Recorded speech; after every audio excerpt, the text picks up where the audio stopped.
बघा जोशी ठीक आहे का काय म्हणाल परभणी तुम्ही आता बघा जोशी शेवटी कुटुंबाचं लय मोठं दुःख आहे. ऐकायला सुद्धा अंग थरथर कापतं. काय बोलावं काय नाही. जर एवढ्या मोठ्या विषयाला जर यांना 15-15 आणि 20-20 दिवस नुसते आरोपी पकडायला कॉल डिटेल काढायला जरी वेळ लागणार असला तर ही मोठी शोकांतिका आहे.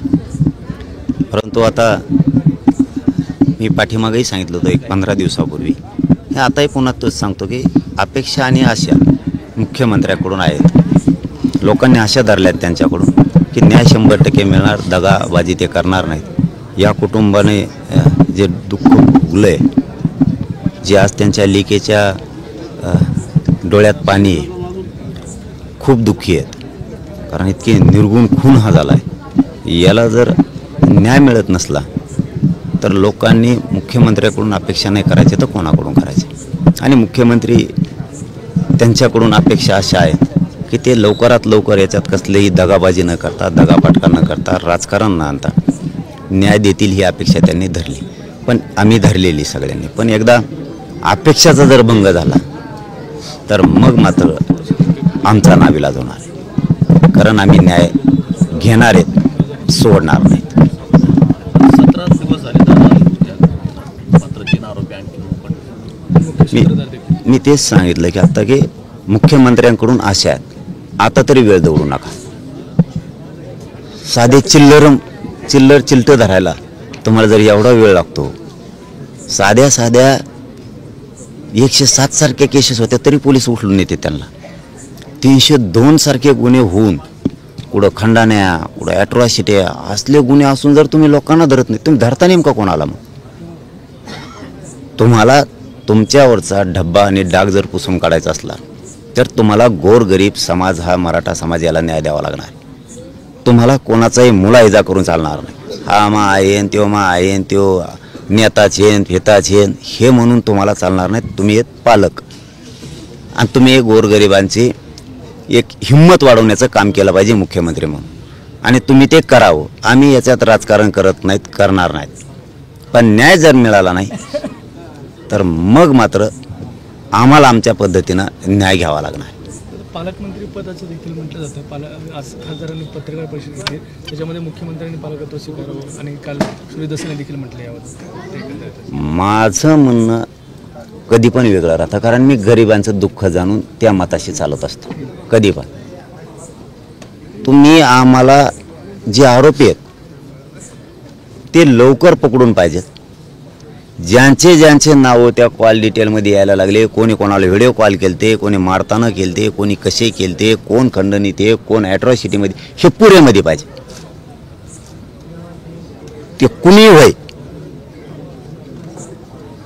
कोणाकडं ठोई, आम्हाला समाजाला न्याय पाहिजे. संतोष भैया आज ते लेकरू, त्यांची मुलगी साथ घालते लोकांना, हाक देते, माझ्या बापाला न्याय द्या. तुम्ही जर ते ऐकत नसाल, तुम्हाला जर जाणीवच नसेल एका लेकीची, लाडकी बहीण म्हणायचं, आणि त्या लाडक्या बहिणीची किंवा त्या जनतेतल्या एका लेकीची जर तुम्हाला जाण नसेल तर न्याय कुठला द्यायला निघालात? न्याय कुठला द्यायला निघालात? तुम्हाला तुमच्याकडून न्यायाची अपेक्षा आहे, अन्याय मात्र पाहिजे. आणि हे देतील अशी आशा अपेक्षा धरलेली. ज्या दिवशी अशा अपेक्षा सुटणार आहे त्या दिवशी न्याय आम्ही घेणार आहे. या प्रकरणाचा जो तपास आहे सीआयडीकडे गेलेला आहे आणि जिल्ह्याचे एसपी सुद्धा बदललेले आहेत. मग कसं बघता सगळं प्रकरण? कुठलाही दबावाला बळी न पडता त्यांनी तपास करायचा. याच्यातलं हे प्रचंड मोठं रॅकेट आहे. हे आता असं उघडं पडायला लागलंय. या जिल्ह्यात प्रचंड मोठं रॅकेट आहे. आता एक बाहेर पडायले. 10 वर्षाचं, 5 वर्षाचं, कुणी म्हणतं माझी जमीन हडपिली. मी आता एक मॅटर ऐकलं, त्यांच्याच कोणाच तरी मामाचं का कोणाचं, ते बाहेर निघलंय. एक पाटोद्यातलं निघलंय. अनेक शहरातले मॅटर आता बाहेर आता बोलते झाले लोकांवरची दहशत उठून घेणं खूप गरजेचं आहे. लोकांनी स्वतःहून पुढे येऊन एसपींना आणि यांना सांगणं गरजेचं आहे की माझ्यावरती 2 वर्षापूर्वी 3 वर्षापूर्वी 5 वर्षापूर्वी अमुक प्रकरण झालं होतं. न्याय सगळ्याला भेटणारे आता उठाव झाला आहे, कारण यांनी आमच्या संतोष भाईचा जीव घेतला. त्यामुळे लोकांनी आता दबून राहता कामा नये. आपल्या ज्यांच्यावर अन्याय झालेला आहे त्यांनी बाहेर निघावं, आणि निघले सुद्धा. खूप मॅटर आता बाहेर निघायला लागलेत. न्याय मात्र SP साहेबांनाही सांगतो, गृहमंत्री साहेबांनाही सांगतो, मुख्यमंत्री पण तेच. अशा अपेक्षा तुमच्याकडून आहेत. तुम्ही ज्या मागण्या मस्साजोग गावकऱ्यांच्या आहेत, कुटुंबाच्या, त्या पुऱ्या कडीला लावा. मग काही पण असेल, याला हाटा म्हणून असेल, त्याला हाटा म्हणून असेल, ह्यो त्याच्यामध्ये आरोपी आहे त्याला पकडा असेल, नाव तर सगळ्यांनी डिटेल्स सांगितलेत. वेळ आली तर आम्ही नाव बी घेऊ आणि कचका पण दाखवू. मग जोपर्यंत मुख्यमंत्र्यांकडून अशा अपेक्षा आहेत तोपर्यंत मुख्यमंत्र्यावर सोपू. त्यांनी मात्र या कुटुंबाला न्याय द्यावा. न्याय आम्ही घेणार आहे, सोडणार नाही. सोबत काय सांगा, स्वरूप कसं असेल, तुम्ही स्वतः सहभागी होत आहे?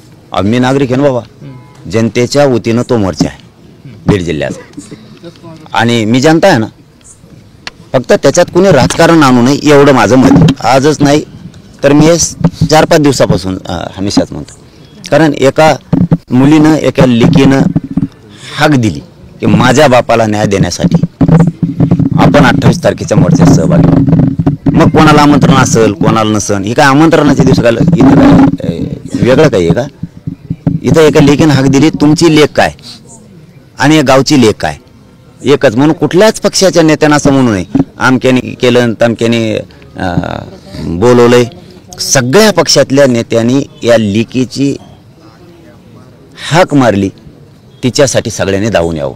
तिच्या बापाला ती न्याय मागते, आणि आपली जबाबदारी आहे पक्षाच्या पलीकडे जाऊन त्या मोर्चात माता मावल्यांसह महिलांनी सुद्धा प्रचंड संख्येनं यावं.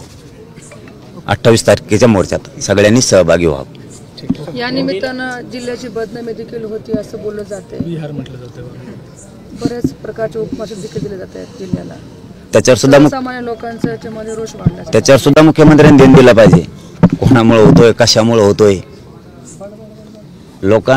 मी सांगितलं लोकांनी तपास हातात घ्यायची वेळ येऊ देऊ नये मुख्यमंत्र्यांनी.